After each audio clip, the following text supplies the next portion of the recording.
마가복음 10장 46절에서 52절 말씀까지 제가 봉독합니다. 이 계시의 말씀을 봉독할 때에 여러분 모두가 하나님의 귀한 음성을 들으시기를 바랍니다.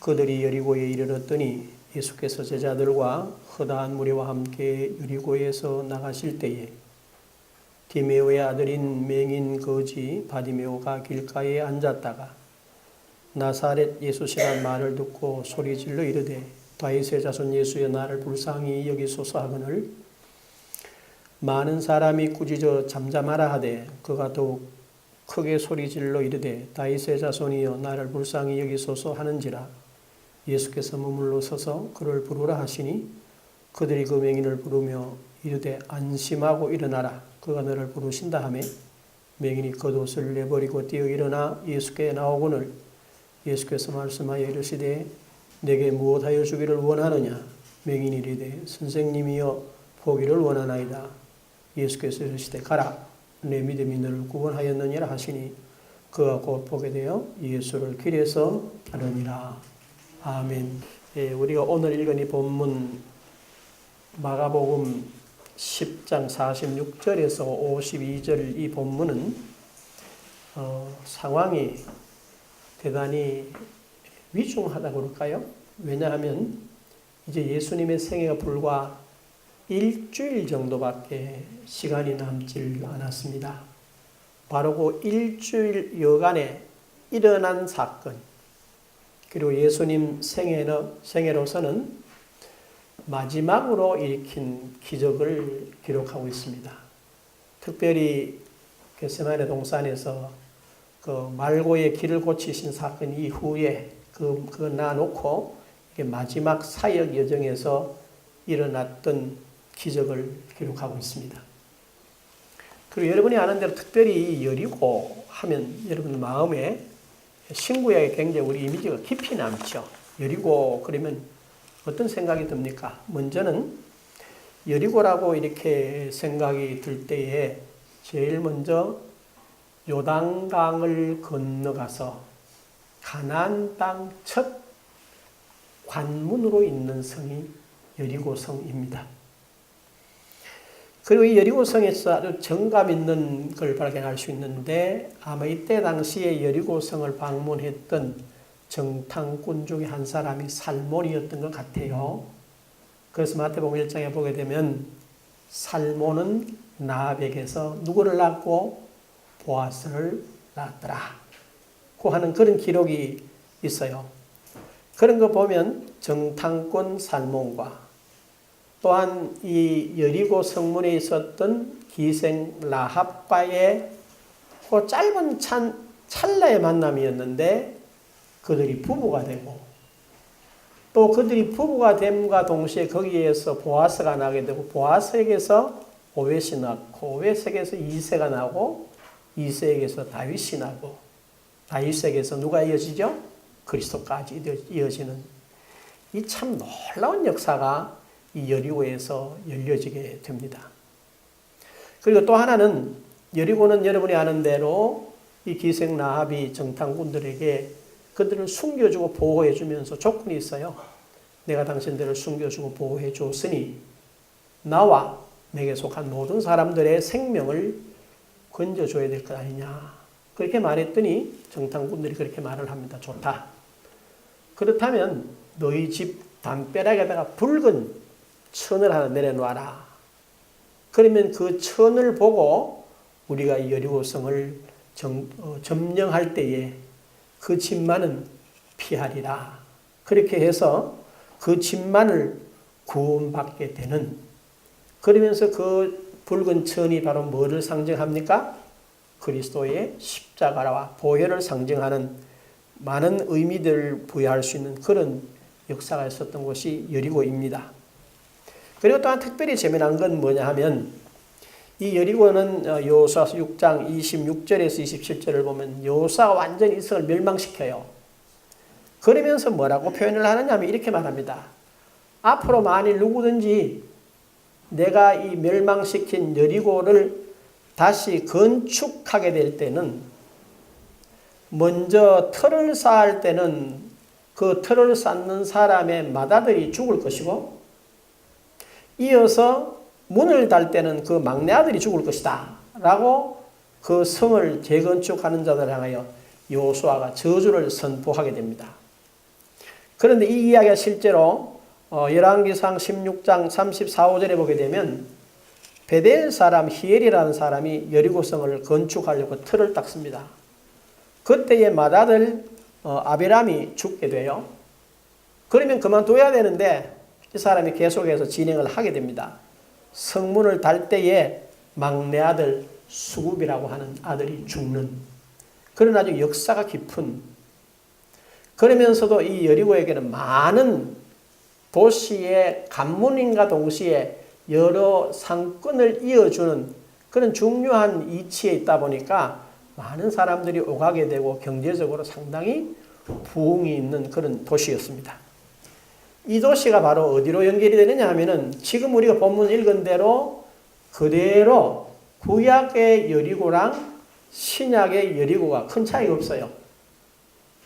그리고 여러분들이 여리고 그러면 또 한 사람 인물이 떠오르죠. 그게 누굽니까? 삭개오라는 인물입니다.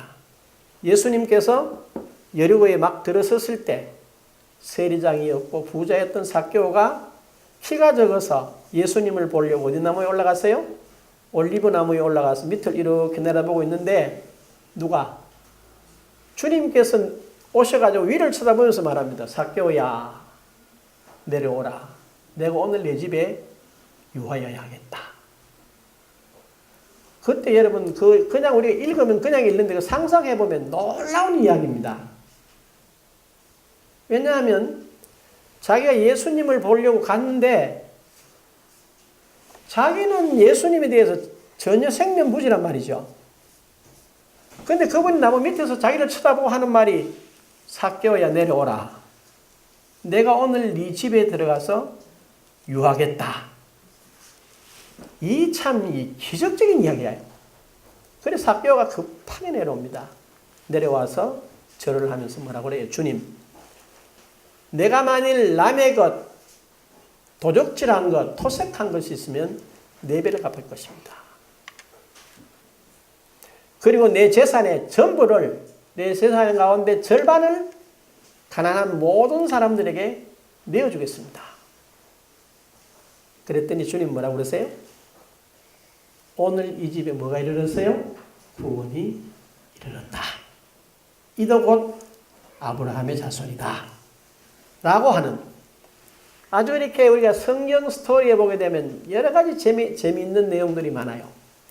그 가운데서도 오늘 본문이 주님께서 마지막에 예루살렘을 향하여 올라가면서 행하신 이 소경 거지였던 바디메오의 눈뜨게 한 이거는 여러분이 가만히 본문을 제가 한 일주일 동안 묵상을 해보면서요 느낀 건데 참 놀라운 이야기다라는 거예요. 뭐냐? 오늘 본문에 나옵니다만 예수님께서 여리고를 지나가셨다. 지나가실 때라 말이야. 들어오실 때가 아닙니다. 여리고 경내에서 예를 들면 삭개오 집에 가서 많은 사람들과 더불어 잔치를 하고 이 집에 구원이 이르렀다고 말씀을 하고 이제 예수님과 제자들과 허다한 무리가 여리고를 막 빠져나간단 말이요. 이때에 막 빠져나가는데 디메오의 아들인 맹인 거지였던 바디메오가 길가에 앉아서 구걸을 하고 있습니다. 그런데 가만히 들어보니까 뭐라고 그러냐니까 나사렛 예수가 지나간다 이랬단 말이에요. 그때 이 사람이 그 이야기를 듣고 곧바로 뭐라고 그러냐 다윗의 자손 예수여 나를 불쌍히 여기소서라고 말합니다. 그런데 여러분 알다시피 예수님을 따라다녔던 사람들이 수십 명, 수백 명이 아닙니다. 그렇죠? 오병이어를 보게 되면 최소한 남자만 한 5천여 명, 4천 명, 몇천 명씩 쭉 따라다녔다는 거예요. 그것도 막 지나가는 길목, 길 끝자락에 앉아있는 구걸하던 한 사람이 다윗의 자손 예수여라고 말했어요. 그 사람들이 뭐라고 그러나? 시끄럽다, 조용해라 이렇게 말합니다. 그러면 보통 사람 같으면 기가 죽어서 말 겁니다. 많은 사람들이 잠잠해라고 말하니까 말이야. 그런 얘기 보면 그렇잖아요. 뭐라고 그러냐. 그가 더 크게 소리질러 이르되 다윗의 자손이여 나를 불쌍히 여기소서 하는지라. 더 크게 소리질렀다. 쉽게 말하면 잠잠해라고 하는 많은 사람들의 그 소리를 뛰어넘을 만큼 큰 소리를 부르짖었다는 거야. 불쌍히 여겨달라는 거예요. 긍휼히 여겨달라는 거라. 그래서 주님께서 머물러 서셨어요. 뭐라고 그러시나? 그를 불러라. 그러자 그들이 가서 말합니다. 그 맹인에게 뭐라고 말씀하셨냐면은 너를 부르시니 안심하고 일어나라. 그렇게 말합니다. 그가 너를 부르신다. 그렇게 하니까 이 맹인이 자기가 덮고 있던 겉옷을 내버리고 벌떡 일어나서 예수께 나왔습니다. 그런데 예수님께서 말씀하시는데 저는 이 본문을 한 주간 묵상하면서 과연 이게 가능할까? 뭐냐? 예수님 말씀을 이렇게 묻습니다. 내가 네게 무엇하여 주기를 원하느냐? 그런데 맹인이 있는데 선생님이요 보기를 원하나이다. 이렇게 말합니다. 여러분 생각해 보십시오. 태어나서 한 번도 본 적이 없는 맹인으로 살았어요. 맹인으로 살았던 사람이 내가 볼 수 있다는 꿈을 꿀 수가 있겠어요? 없겠어요? 볼 수 있다. 그런 꿈을 꾸겠습니까? 성경에도 그런 예가 많습니다. 지난주에 한번 말씀을 잠깐 드렸는데요. 베데스다 목가에 예수님 가셨어요. 갔더니 많은 환자들이 그 집 옆에, 그래 초막 친 그 집 옆에 사람들 가득 있습니다. 예수님 가서 병이 오랜 사람을 보고 질문을 했어요. 낫고자 하느냐? 그런데 이 사람 뭐라고 말해요? 예, 낫고자 원합니다. 딱 이렇게 답을 할 줄 알아다면 우리는 거지? 근데 이 사람 하는 말이 천사가 내려와서 물이 동하면 거기에 먼저 들어가는 사람이 낫게 되는데 거기에 나를 집어넣어 줄 사람이 없어서 제가 못 갑니다. 라고 말을 한단 말이에요. 주님이 질문한 질문과 대답이 전혀 엉뚱해요. 이 사람은 어떤 생각을 갖고 있습니까? 그 주변에 있지만 내가 여기에 들어가서 고침을 받을 수 있다는 희망을 가지고 있어요? 안 가지고 있어요? 응? 가시적으로, 우리가 육신적으로 볼 때는 가지고 있는 것 같지. 아파서 집에 안 있고 그래도 고침 받으려고 천사가 물을 동할 때가 들어가 보겠다고 물가에 가가 있으니까 그 사람이 낫기를 원하는 것 같은데 막상 질문을 해본단 말이에요. 낫기를 원하느냐? 그럼 답이 간단하잖아요. 예! 이렇게 해야 된단 말이에요. 그런데 이 사람은 그렇지 않아요. 그리고 여러분들이 아시는 대로 주님께서 변화산상에서 내려오셨어요. 그때에 간질하는 아이 아버지가 주님께로 나가서 질문을 합니다. 선생님, 내 아이가 간질합니다. 그래서 선생님 제자들에게 데리고 왔더니 이 제자들이 고치지를 못합니다. 그 다음에 뭐라고 그랬어요? 할 수만 있거들랑 좀 고쳐주십시오. 라고 말을 합니다. 그때 주님께서 하신 말씀이 뭐예요? 할 수 있거든이 무슨 말이냐? 믿는 자에게는 능히 하지 못할 일이 없느니라. 많은 사람들이 절망 가운데 자기들이 생각하는 이 병은 안 돼라는 절망 가운데 있는 사람들은 주님 앞에 나오더라도 하나님 앞에 나오더라도 뭘 생각하느냐? 고칠 수 있겠나? 라고 하는 의심이 훨씬 더 큽니다. 우리가 기도하는 것도 크게 다르지 않아요. 여러분 빌립보서 4장 우리 6절 7절을 잘 압니다.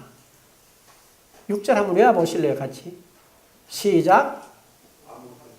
아무것도 염려하지 말고 오직 모든 일에 기도와 간구로 너희 구할 것을 감사함으로 하나님께 아뢰라. 뭐 하지 말고? 염려하지. 그 바꿔 말하면 생각해 보자. 우리가 하나님 앞에 기도한다고 기도하는 대부분의 사람들은 기도의 대상자이신 하나님을 향하여 나의 모든 걸 아뢰고 그분의 인도와 그분이 응답하심을 기다리는 게 아니고 염려가 먼저 들어가는 거예요. 염려가 들어가니까 염려한 대로 되겠습니까? 기도한 대로 되겠습니까? 예? 이 기가 찬 이야기라. 그 대부분 다 염려가 문제가 된다 이 말이죠. 여러분이 한번 돌이켜 보십시오. 내가 기도할 때의 내용을 100% 그대로 믿고 기도하는가? 내가 하나님 앞에 시간을 드리고 물질을 드릴 때 하나님의 약속을 따라서 물질을 드리고 시간을 드리고 그 물질과 그 드린 시간에 대한 하나님의 약속을 내가 믿나 말이야. 돌아보셔야 된다는 거예요. 그런데 우리 대부분 그렇지 않다는 거죠. 그런데 이 사람은 놀라운 사람. 저는 이 본문에서 선생님 질문을 무엇하여 주기를 원하느냐? 아니 평생 제가 성경을 여러 군데 봤어요. 개역, 개정, 그 다음 표준세 번역, 공동번역, 킹제임스 번역 봤는데 다른 데는 다 맹인으로 되어 있어요. 표준 번역만은 뭐라고 돼? 다시 보기를 원합니다. 이렇게 되어 있더라고. 그럼 이 사람이 과거에 봤나? 그 다른 내가 이렇게 문헌을 찾아보니까 이 사람은 태어날 때부터 소경된 사람이야. 여러분 태어날 때부터 소경된 사람이 눈을 뜰 수 있다라고 생각한다는 게 가능할까요? 불가능할까요? 불가능하다. 그런데 이 사람 답변이 재밌어요. 뭐라고 그랬나? 예수가 물었는데 맹인이 이르되 선생님이여 보기를 원하나이다. 여기서 말하는 선생님이라는 말은 랍비가 아닙니다. 나오니. 여러분 나오니여라고 하는 말 기억나세요? 여러분 성경을 자세히 보면 기억날 거예요. 주님 부활하셨어요. 그때 주님 부활하 제일 먼저 누굴 만나나요? 막달라 마리아를 만납니다. 막달라 마리아가 부활하신 주님을 만나고 못 알아보거든. 근데 주님이 부르세요. 마리아야. 이럴 때 이 막달라 마리아가 놀라서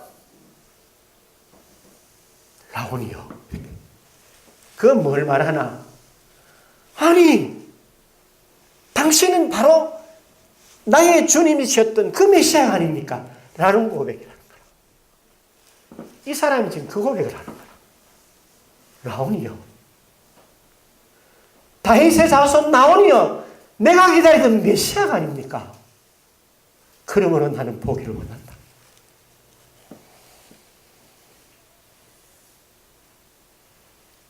참으로 놀라운 이야기입니다. 오늘 저와 여러분들이 주님을 어떤 주님으로 믿고 계세요? 나의 메시아, 나의 구원자, 나의 영육간 모든 인생 문제의 해결자 되시는 그분으로 내가 믿고 있느냐 하는 것이에요. 그랬더니 주님 말씀하시죠. 예수께서 이르시되 가라. 내 믿음이 너를 뭐 했느니라? 구원하였느니라. 그렇게 말씀하세요. 그가 곧 보게 되어서 예수를 길에서 따르니라. 놀라운 경험을 한 거죠. 자, 여기서 우리가 한번 생각해 볼 게 있어요. 이 소경 거지였던 맹인이었던 바디메오가 이 기적을 어떻게 만들어낼 수 있었을까? 분명히 네 믿음이 너를 구원하였느니라 이러잖아요. 그렇죠? 그러면 생각을 한번 해보자는 거라. 어떻게?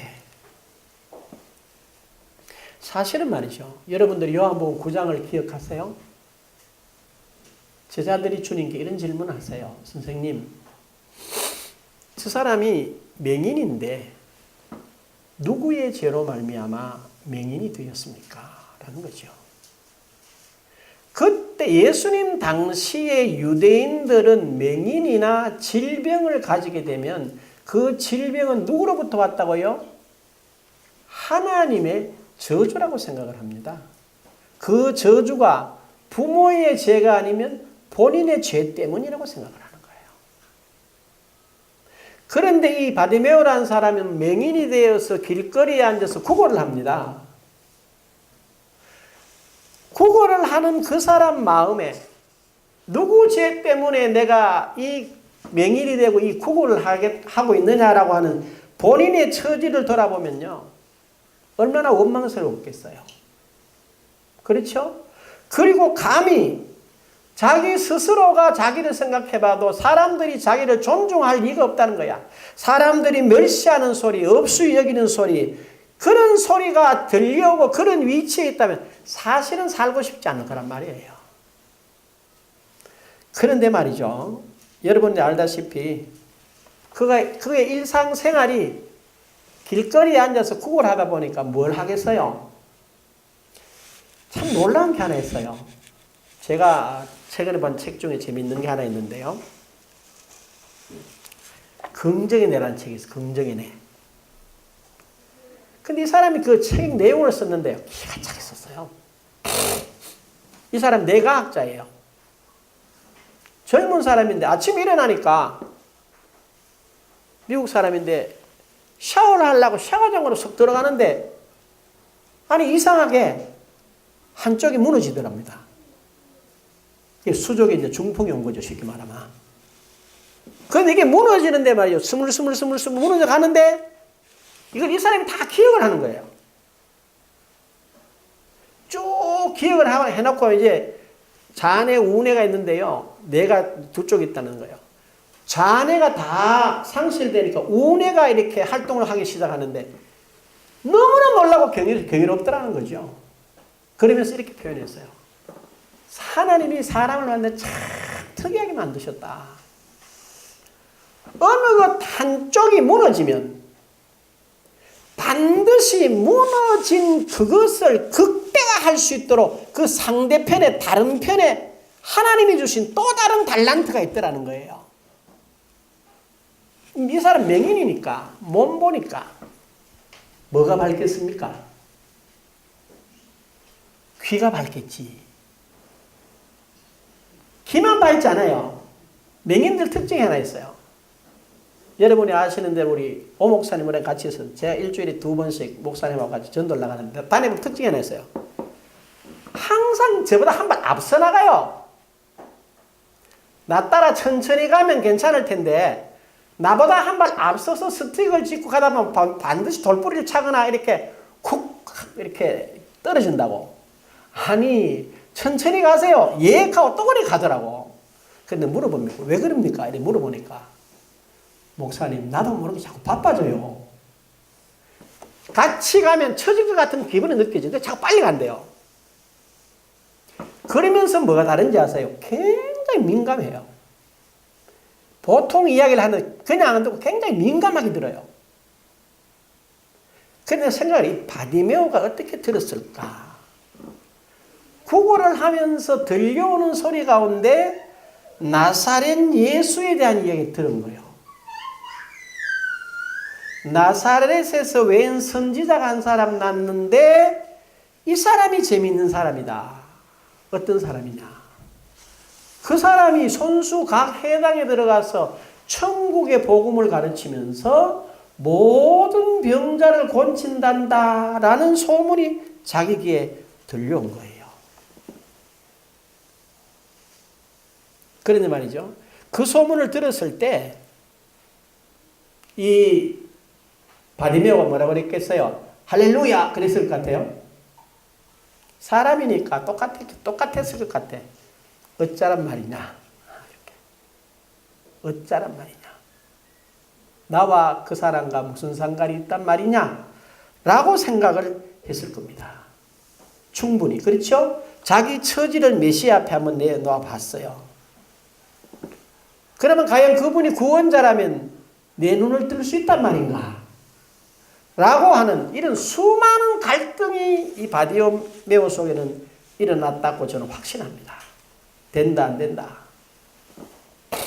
내적으로 상당한 갈등이 있었을 거예요. 갈등이 뿐만 아니고 어떻게 내가 만날 수 있단 말인가. 그분이 여기 한 곳에 있는 것이 아니라 자기한테 들어보니 어디로? 온 갈릴리로, 때로는 사마리아로, 때로는 이 지방 저 지방가 도대체 언제 어디에 있는지 내가 알아야 갈 것 아니냐는 거야. 갈 수 있습니까? 소경인데. 점점 더 어둡죠, 자기가 봤을 때. 그래서 아마 이 바디메오 용기 같았으면 그랬을 것 같아요. 얘 분명히 자기 아버지 디메오가 나와요. 아버지 보고 물었어요. 아버지, 나 저 나사렛 예수 있는데 한번 데려다 주면 안 될까? 왜? 그거 가면 눈도 뜨고 병자도 고치다 하는데 내 혹시 눈 뜨면 안 될까요? 그렇게 말했을 때에 바디메오의 아버지인 디메오가 뭐라고 말했을까요? 그래, 가자. 이랬을 것 같아요. 안 그랬을 것 같거든. 쓸데없는 소리 한다고 아마 많은 잔소리 하지 마라. 이렇게 뭐를 했을 것 같아요. 자, 이런 상황인데 점점 들려오는 소문은 말이에요. 바디메오 속을 긁어놓습니다. 뭐라고 들려오느냐? 그 사람에 가면 모든 병든 자를 다 고친다 하더라. 그렇죠? 성경에 읽어보면 예수님 앞에 온 모든 병자를 다 뭐 하셨더라? 고치더라는 이야기. 죽은 자를 살렸다는 이야기. 불치병자가 다 고침받았다는 이야기. 귀신 내쫓았다는 이야기. 5,000명을 먹이셨다는 이야기. 바다 위를 걸었다는 이야기. 이런 이야기를 들으면 들을수록 이제 누구 속에서 불이 나는 거예요? 바디메오 속에서 불이 나는 거예요. 단순한 이야기가 아니라는 거야. 자기는 뭡니까? 아니다. 내가 부모한테 해봤고 내가 창에 도저히 갈 수 없다. 그분이 언젠간 한번 이 일을 지나가리라. 그래하고 이분은 뭘 생각하기 시작했나? 이 바디메오는 다윗의 자손으로 오실 메시아에 대한 생각을 철저하게 한 거예요. 계속 생각을 거듭하고 또 하고 또 하고 또 하고 또 하고 또 하는 거예요. 누구를? 다윗의 자손 메시아를 기억한 거예요. 그런데 어느 날 그에게 뭐가 왔어요? 자기가 생각했던 그 메시아를 만날 수 있는 찬스가 온 거예요. 그래서 여기서 부릅니다. 다윗의 자손 예수여, 나를 불쌍히 여기시라는 거죠. 여기서 다윗의 자손 예수라고 부르었을 때 따라가는 사람들이 생각도 못한 거라. 지금 우리는 그냥 성경에서 그러려니지만 여기서 바디메오가 예수에 대해서 다윗의 자손 예수라고 하는 메시아에 대한 확실한 환상을 가지고 있는 거예요. 충분한 내용을 가지고 있는 거예요. 그래서 다윗의 자손 예수를 부른 겁니다. 그랬더니 주변에서 뭐라 그럽니까?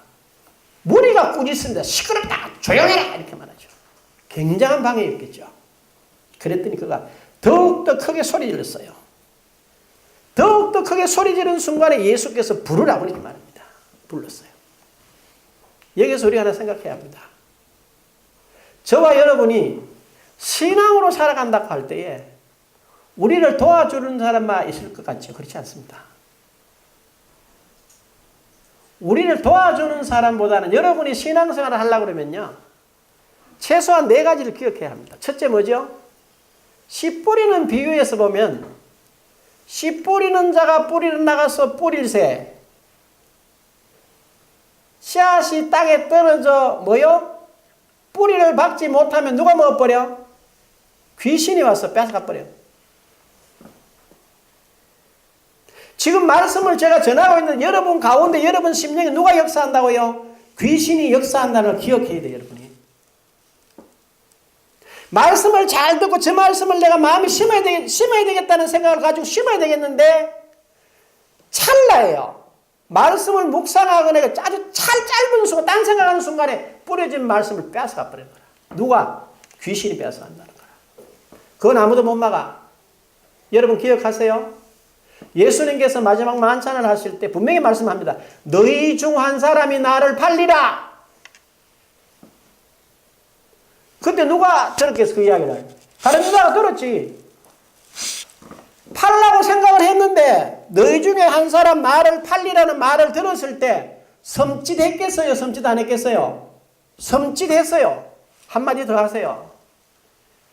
이 사람은 차라리 나지 않으면 좋을 뻔했다 라고 말씀하신다고. 그러면은 그런 계획을 가졌던 다른 여자가 그걸 집행을 해야 되겠어요? 말아야 되겠어요? 말아야지. 그런데 일단 한번 미혹이 돼버리면 미혹이 되는 거예요. 예수 팔게 되는 거예요. 그 다음 두 번째 뭐라 그럽니까? 말씀을 듣고 좋다고 만맥하고 잠깐 기뻐하다가 말씀을 인해서 핍박이 오면 뿌리를 내리지 못해서 말라버린대. 여러분이 주일날 나와서 찬송과 기도하고 말씀 듣고 은혜 받는 것 같은데 막상 집에 돌아가 보니까 누가 기다리고 있어요? 가족들이 내가 오늘 받은 은혜, 내가 오늘 기대했던 그 가정의 내용이 안 이루어지면 하나님으로부터 받았던 은혜가 다 망실돼 버린, 사라져버린다는 거라. 세 번째는 뭐라 그럽니까? 재리의 유혹과 향락과 재물의 유혹이 나를 기다리고 있다. 그렇게 있다는 거야. 그들은 아무 생각 없이 말씀을 받는 거죠. 지금 여기에 이 바디메오에게도 똑같은 현상이 나타나는 거예요. 때를 지어서 안 돼! 이렇게 이야기하는 거예요. 조용해라! 이렇게 말하죠. 그런데 바디메오는 개의치 않아요. 더 크게 소리 지릅니다. 그랬더니 주님 말씀하셨어요. 오라. 무엇하여 주기를 원하느냐? 여러분 뭐라고 그랬죠? 보기를 원합니다. 가능하겠어요? 여러분 한번 물어보십시오. 자문해 보십시오. 주님이 지금 여러분에게 와서 물었습니다. 이원사 뭐 해주길 원하나? 제가 아주 젊을 때 이 질문을 해보니까 답이 없더라고. 뭘 해주십시오가 없어요. 지금 이제 답을 찾았어요. 뭐라고 답을 찾았냐? 주님, 마태복음 10장 1절이 회복된 줄로 믿습니다. 7절, 8절이 회복된 줄로 믿습니다. 오늘부터 나가는 대로 저는 새 사람이 되는 것이 아니고 새 사람이 되어 있습니다. 새 사람을 입고 새 사람으로 살 겁니다. 가 주어졌어요. 그래서 주님께서 물었더니 보기를 원한다. 즉시로 그렇게 했다는 거죠. 여기서 한 가지만 더 살펴요. 바디메오가 들은 소문을 들을 때 그 소문이 말씀을 들었어요. 그 말씀을 뭐 했어요? 씨를 뭐 했어요? 수태했어요. 마음에 품었어요. 이 시간에 여러분 한번 살펴보십시오. 지금 여러분 마음속에 하나님의 어떤 말씀이 수태되어 있습니까? 응? 수태되지 않으면 뿌리 내리지 않고 싹나지 않고 꽃 피지 않고 열매 맺지 않습니다. 반드시 수태되어야 합니다. 제가 어느 선교사님과 제가 이야기를 했어요. 하는 중에 선교사님 이런저런 이야기를 많이 하길래 목사님 교회가 그렇게 됐다가 교회가 지금 어렵고 지금 많이 어려우신데 힘들지 않습니까?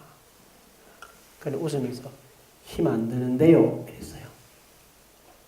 힘 안 든다 그러면 믿어지겠어요? 안 믿어지겠어요? 잘 안 믿어지시는 것 같아요. 그래서 힘 안 드는 이유를 가르쳐 드리죠. 그랬어요. 전에는 교인이 100명이 되고 200명이 되고 300명이 될 때는 교인들 때문에 막 정신없이 다니다 보니까 말씀과 하나님에 대한 생각을 못하고 다닐 때가 많았습니다. 사역이 그건 줄 알았습니다. 지금은 식구가 적은 반면에 내 속에 말씀의 씨앗이 풍성하게 있어서 오늘부터 우리 부르는 동남풍이 불어도 괜찮고 서북풍이 불어도 괜찮고 가시밭길인 줄 알았는데 거기서 예수 향기 날 줄 알기 때문에 괜찮다. 그리고 내가 대받아 물어봤어요. 선교사님은 심령에 가지고 계시는 씨앗이 있습니까? 정직하시더라고요. 없는데요. 이러더라고요. 없으면 씨앗이 없어요. 뭘 기대합니까? 없죠. 바디메오는 그렇지 않았습니다. 들었습니다. 자기 이치에다 그 말씀을 심었습니다. 그때부터 상상하기 시작한 거예요. 내가 눈을 뜬다. 그분을 만나면 나는 눈을 뜨고 나는 그분을 따라가서 그분과 함께 내 전생을 올인할 것이다. 이렇게 된 거예요. 그러니까 길에서 바로 따라갔다는 거죠. 그 표가 나타나는 거죠. 똑같습니다. 저와 여러분이 오늘 말씀을 심으셔야 돼요. 어떤 말씀이든지 하나님의 말씀을 여러분 심령에 심으시기를 바랍니다. 어떻게 가꾸느냐? 간단해요. 첫째, 심은 거를 매일 감사하셔야 돼요. 어떤 경우에도 감사하는 겁니다. 그리고 어떤 경우에도 찬송하는 겁니다. 감사와 찬송이 바로 내 마음에 뿌려진 말씀의 씨앗을 가꾸는 방법인 줄로 믿으시길 바랍니다. 그래서 그러잖아요. 항상 기뻐하라, 쉬지 말고 기도하라, 범사에 감사하라. 이는 그리스도 예수 안에서 너희를 향하신 하나님의 뜻이니라 그랬죠? 19절에 뭐라 그래요? 성령을 소멸치 말며 예언을 멸시치 말고 범사에 헤아려 좋은 것은 취하고 악은 그 모양이라도 버릴지니라. 평강의 하나님이 친히 너희를 온전히 거룩하게 하시고 또 너희 온 영과 혼과 몸을 우리 주 예수 그리스도에 강림하실 때까지 흠없이 보존되게 하시기를 원하노라. 그럼 무슨 말이냐? 항상 기뻐하고 쉬지 말고 범사에 감사하면 성령이 역사하신다는 거라. 아멘. 그럼 어찌할꼬 그런데 하나님의 예언의 말씀이 역사하신다는 거라. 그러면 뭐가 생겨요? 옳고 그름을 분별할 수 있는 분별력이 생긴다는 겁니다. 그럼 뭐가 깨달아져요? 하나님이 나를 온전케 하신 게 보여요. 그러면 나도 모르게 감사와 찬송과 이것으로 이 말씀을 가꾸게 되면 그것이 바로 내게 뭐로 나타나게 됩니까? 결과로, 열매로 바디메오에게 나타나는 무엇하여 주기를 원하느냐? 성령이 말씀하신다고요. 그래서 그럽니다. 마가복음 11장 24절에 뭐라 그러죠? 그러므로 무엇이든지 믿고 기도한 것은 받은 줄로 뭐해라? 믿어라. 이 귀한 약속의 길을 가는 저와 여러분 모두가 될 수 있기를 주의 이름으로 축원합니다. 기도하십시다. 귀하신 아버지 하나님 감사합니다. 소경 거지 바디메오 깊이 우리가 그를 생각해보고 그가 나사렛 예수를 처음 듣고 만나기까지 3년여 동안 그 여리고 길거리에 앉아서 문 감고 들려오는 소문이 점점 그에게 상상이 되어졌고 그 모습이 구체화되어졌고 드디어 그를 만났을 때 그가 말하기를 보기를 원한다라고 하는 그 믿음의 고백이 오늘 저희들에게도 있기를 원합니다. 어떤 말씀이 내 마음에 심어졌습니까? 그 말씀을 감사함으로 그 말씀을 찬송함으로 하나님의 뜻을 이룸으로 해서 성령의 인도하심이 있고 주어지는 말씀이 있고 분별력이 있고 온전케 되어 아버지께는 영광을 저들에게는 한없는 열매가 증인이 되리라 하신 그 말씀 이루어지게 하심을 감사드립니다. 알아지게 하시고 깨달아지게 하시고 누려지게 하옵소서. 예수님의 이름으로 기도합니다. 아멘. 우리 다 일어나셔서